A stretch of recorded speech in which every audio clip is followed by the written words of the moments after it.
Pero yung ate ko ayaw daw kay Brother Eli kasi sumisigaw at nakikipagdebate.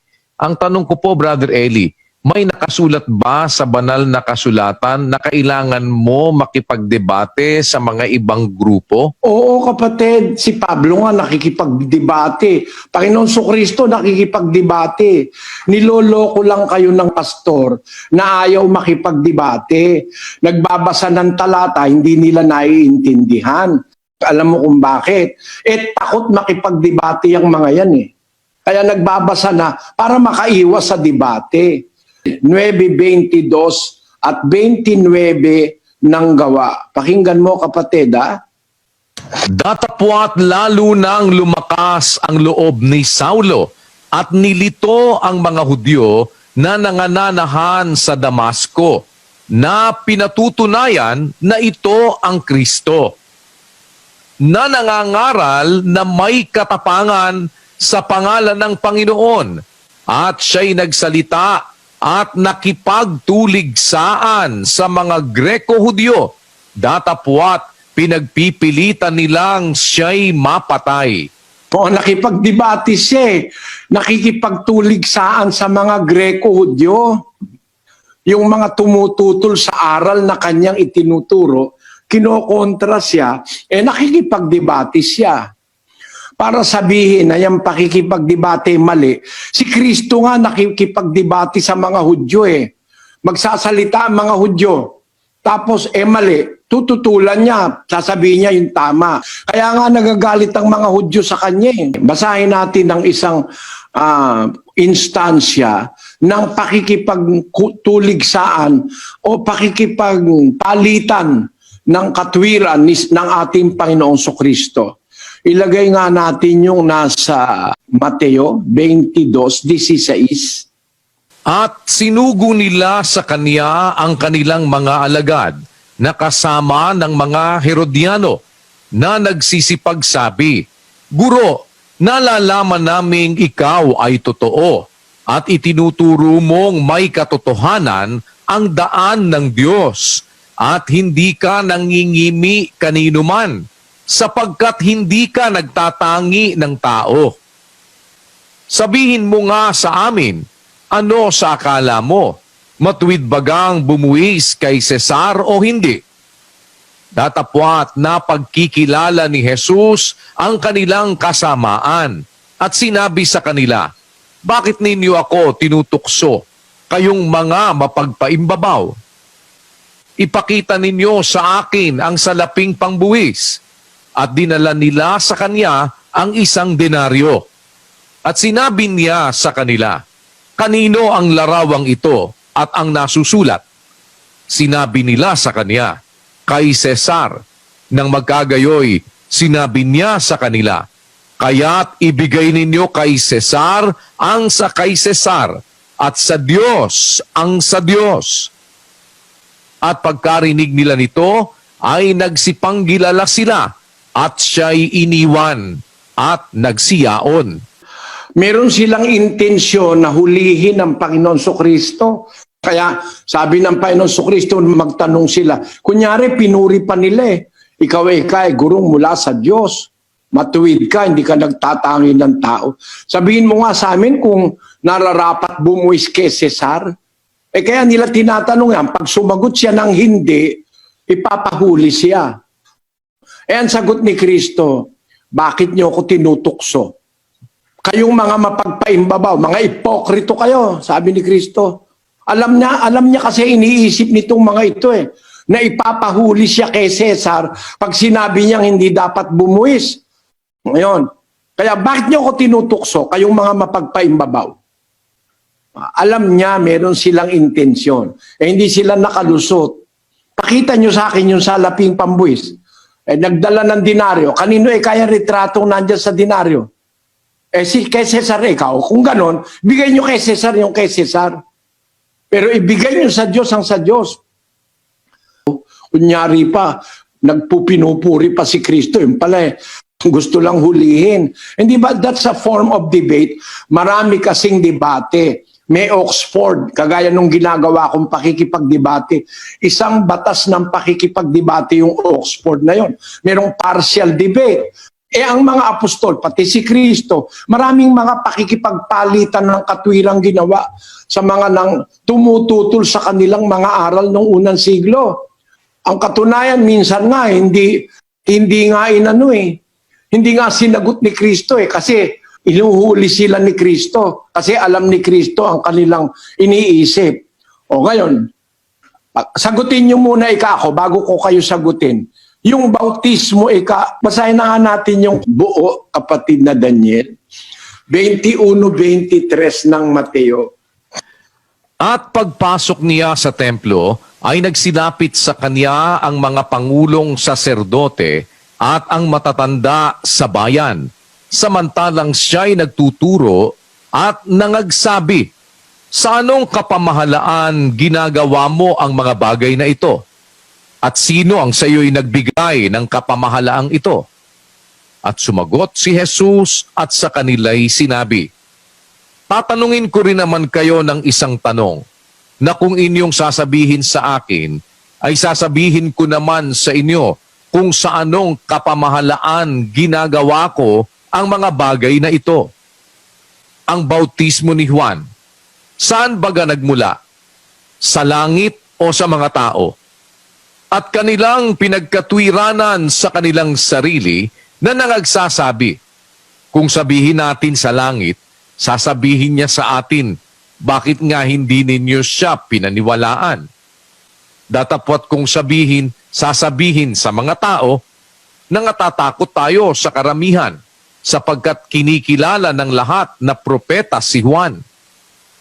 At sila'y nagsisagot kay Jesus at sinabi, "Hindi namin nalalaman." Kanyang sinabi naman sa kanila, "Hindi ko rin naman sasabihin sa inyo kung sa anong kapamahalaan ginagawa ko ang mga bagay na ito." Ang liwanag Gusto siyang ipitin nitong mga pariseyong nagbabanal-banalang ito Bakit kayo gumagawa ng ganyang mga makapangyarihang gawa, yung mga himala? Sa anong yung tandang ginagawa mo? Sino nag-uutos sa iyo niyan? Kanino nang galing yung kapamahalaang yan? O sige, sasagutin ko kayo, sabi ni Kristo. Yung bautismo ni Juan, kanino galing? Lapat na lapat sa tanong nila. Ayaw nila sumagot. Pag sinabi nilang sa Diyos galing yung bautismo ni Juan, ang sasabihin ni Kristo, ba't hindi kayo nagpabautismo kay Juan? Pag sinabi naman nilang sa tao nang galing, sasabihin ng mga tao, magagalit sa kanila kasi naniniwala sila si Juan ay propeta galing sa Diyos. Kaya sabi nila, hindi na namin sasagutin. Hindi ko rin kayo sasagutin. Yan, mga diskusyon yan Naintindihan nyo ba yan, mga kababayan? Yan palitan ng katwiran. Hindi naman yung diskusyon, patayan. No? Palitan ng katwiran yan. At pagkatama ang sinasabi mo, dapat mong isigaw. Para sabihing mali ako pag sumisigaw ako. Utos yun. 58:1 ng Isayas. Basa! "Humiyaw ka ng malakas, huwag kang magpigil. Ilakas mo ang iyong tinig na parang pakakak at iyong ipahayag sa aking bayan ang kanilang pagsalangsang at sa sangbahayan ni Jacob ang kanilang mga kasalanan." Kita mo? Utos ng Diyos yan Pag isinisigaw mo yung aral, pagka yung mga tao ginagawa mali, humiyaw ka ng malakas, huwag ka magpigil. Masama bang humiyaw? Bakit? Pag humiyaw ba, mali? Utos nga ni Kristo yun Ang pangangaral, merong pahiyaw, merong paamu-amo, no? Merong nga pabulong Tinan mo, babasa ko sa iyo. Ang sabi ng propeta Isayas tungkol kay Juan Bautista sa Isayas, Kapitulo 40, versikulo 3. "Ang tinig ng isang sumisigaw, ihanda ninyo sa ilang ang daan ng Panginoon. Pantayin ninyo sa ilang ang lansangan para sa ating Diyos.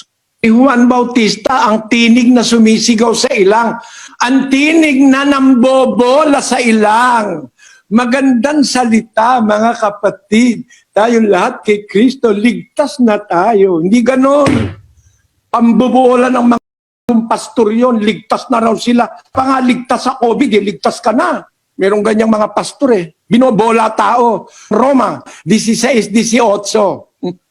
Sapagkat ang mga gayon ay hindi nagsisipaglingkod sa Kristong Panginoon, kundi sa kanilang sariling tiyan at sa pamamagitan ng kanilang mabuting pananalita at maiinam na mga talumpati ay dinadaya ang mga puso ng mga walang malay. Yan, andyan ang mga mandaraya yung kung magsalita parang hindi makabasag pinggan. My brothers and sisters in faith, we are now here to receive the blessings of our... Puro arte kayo. Hindi naman aral ang sinasabi nyo. Pag-aral ng Diyos, pinapasigaw ng Diyos yan. Yung mga nangangaral na may mabuting salita, mainam na talumpati, dinadaya nila ang puso ng mga walang malay. Yun ba ang gusto mo, kapatid? Yun ba ang gusto nyo? Yung masarap magsalita, pero wala sa Biblia? No? Kunyari, magalang magsalita, pero wala sa Biblia sinasabi. Mas gusto ko na yung sumisigaw, pero totoo ang isinisigaw. Utos ni Kristo yan. Utos ng Diyos yan sa matandang tipan. Sumigaw ka ng malakas o sa bagong tipan. Ano nakasulat? Pakinggan nyo Gis 26. Huwag nga ninyo silang katakutan, sapagkat walang bagay na natatakpan na hindi mahahayag at natatago na hindi malalaman. Ang sinasabi ko sa inyo sa kadiliman ay sabihin ninyo sa kaliwanagan, at ang narinig ninyo sa bulong ay inyong ipagsigawan sa mga bubungan. Ano? Ang sinabi ko sa inyo sa kadiliman, sabihin nyo sa kaliwanagan, kasi hindi naman lahat ng oras may ilaw ang mga apostol at si Kristo. May mga gabi, nagsasalita siya, walang ilaw. Madilim. Sabihin nyo sa kaliwanagan, ang narinig nyo sa bulong. Bakit? Pag gabi na, baka may maistorbo, hindi siya masyadong naglalakas ng boses.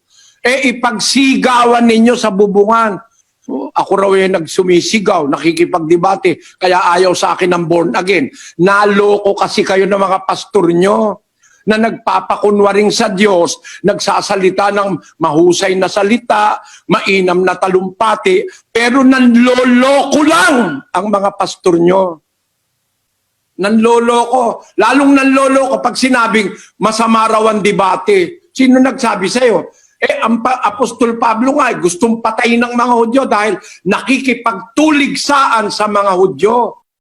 Tandaan nyo talata 9:29 ng gawa. Tapos, ang Panginoon Kristo, marami siyang ginawang pakikipagpalitan ng mga apostol nga kung magsalita diretsahan pa Nung kaharap ni Apostol Pablo si Elimas diniretsa ng talampakan sa pagmumukha niya Sabi ni Pablo sa kanya, 13:9 at hanggang 10 ng gawa. Pakinggan nyo. Datapwat si Saulo na tinatawag ding Pablo na puspos ng Espiritu Santo ay itinitig sa kanya ang kaniyang mga mata at sinabi, O puspos ng lahat ng karayaan at ng lahat ng kasamaan, ikaw na anak ng dyablo, ikaw na kaaway ng lahat ng katwiran, hindi ka baga titigil ng pagpapasama sa mga daang matuwid ng Panginoon?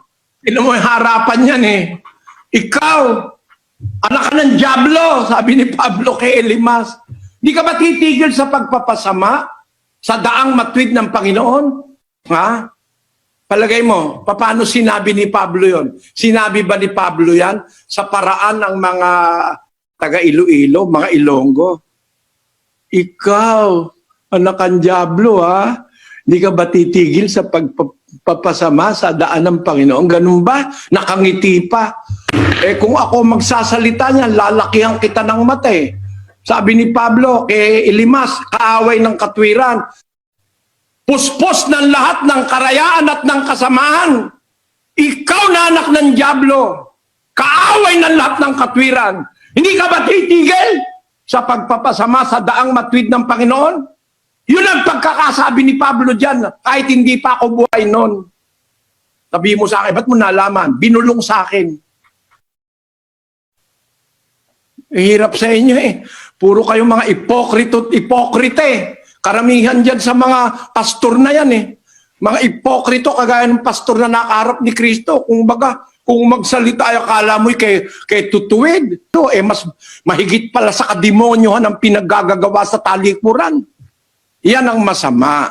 Kaya kung halimbawa, nakita nyo ako nakikipagdiskusyon, ang sinasabi nung kalaban ko, mali. Inililis siya yung katotohanan sa Biblia. Talagang iipitin ko yon. Makita nyo naman panoorin nyo mga diskusyon. Ang layon ko ba, mag-ano ng kapwa, magpahamak ng kapwa, ang layon ko, yung kasinungalingan at yung maling aral, maigiba. Meron ba naman nagigiba na tatapik-tapikin mong gano'n? Ha? Tatapik-tapik ka. Pag naggigiba ka, dapat meron kang maso, malakas ang hambalos.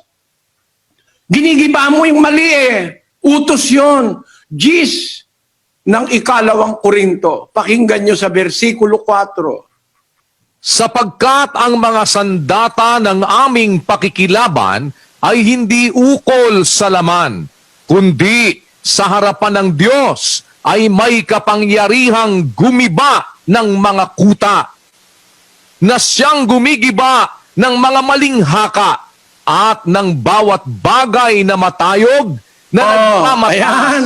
Ayan, tinan mo ha, bawal ang diskusyon. Hindi, nakikipaglaban nga ang mga apostol eh. Ang sandata ng aming pakikilaban, lumalaban ba? Lumalaban. Pero hindi ukol sa laman, hindi barilan, hindi masinggan, hindi bomba, hindi kagaya ng mga ibang iglesia. May army, papatayin ka talaga. Hindi yan ang aming pakikipagbaka. Hindi laban sa laman at dugo, kundi sa harapan ng Diyos, may kapangyarihang gumiba ng mga kuta, ng gumigiba ng bawat mga maling haka at bawat bagay na matayog na nagmamataas laban sa karunungan ng Diyos.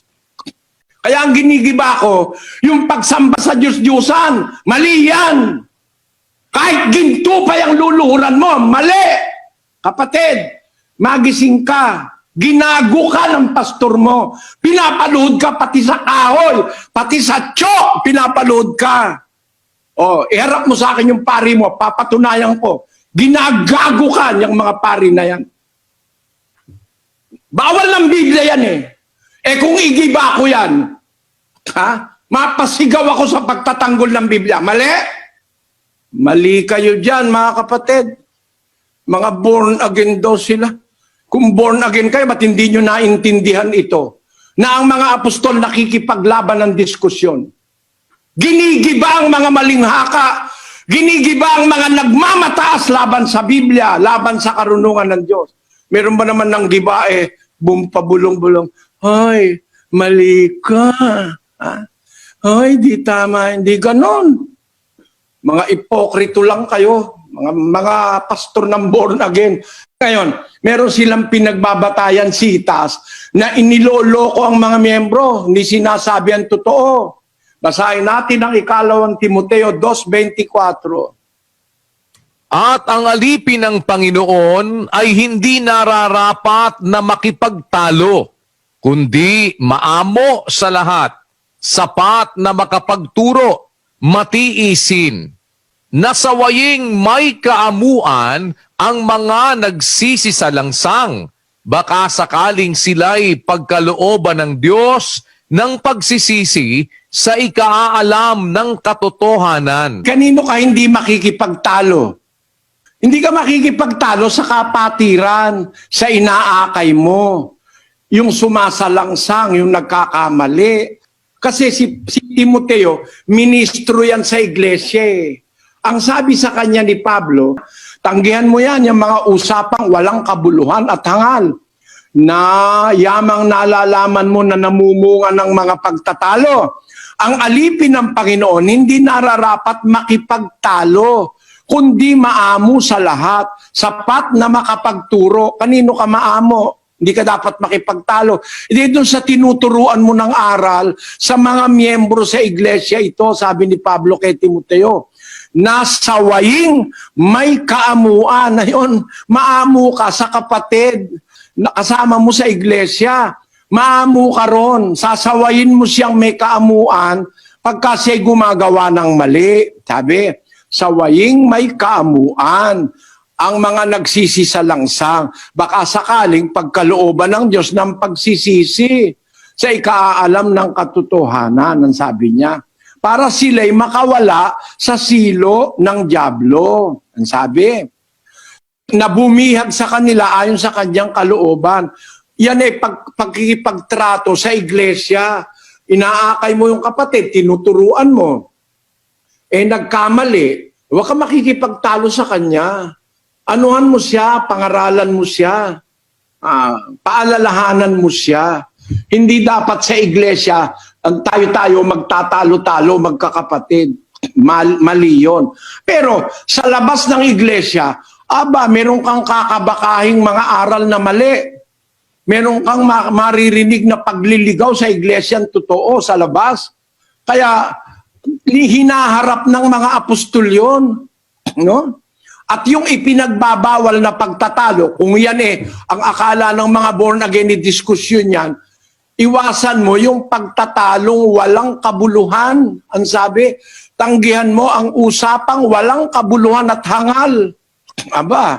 Pag sinabi mong walang kabuluhan at hangal, pag-usapan ng kalagayan ni Kristo, tao ba si Kristo? Pinagtatanggol kung hindi tao. Kung mapasigaw ako, masama ba yon? Niloloko ka nung mga nagtuturong si Kristo'y tao lang? Malaking kalokohan yon. Sabi mo si Kristo tao lang Wala pang ang mundo, meron ng anak ang Diyos Wala pang mundo, may anak ng Diyos. Yun nga ang naging Kristo at Panginoon ng isugo sa lupa. Tapos sasabihin mo, tao. Wala pang ang tao, wala pang ang mundo, meron na nun pinipilit mong tao. Tututulang kita. Yun, kaya dumadating ang pakikipagtalo o diskusyon o debate para ipagtanggol mo yung katotohanan.